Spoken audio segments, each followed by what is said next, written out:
Okay, what is up? Welcome to this video. In this video, we are going to understand how to write CSV files into Python.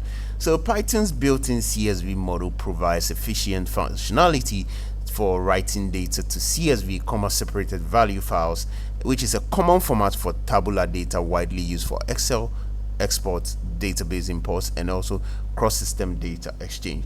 So here's a step-by-step how to actually write to CSV.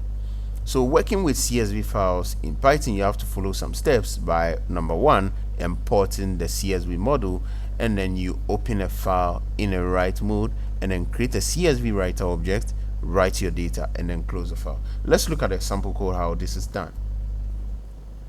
But before we look at the sample code, you have to use the wait statement to automatically handle file closing. Very important part of this. So here's an example code for writing CSV inside of Python. So here's the code. Do well to pause this video at this point. Take your time, write it out. You import CSV at the base at the top.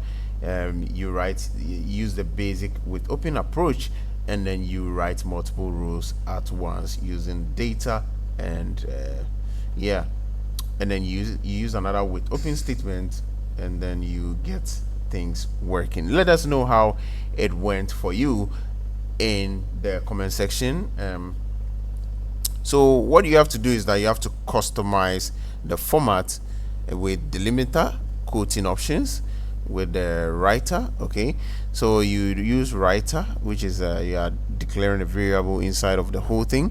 So you use csv.dict writer for working with dictionaries to reference columns by name. So pause this video at this point, try out the codes, let us know how it happened for you in the comment section. Thank you for watching this video.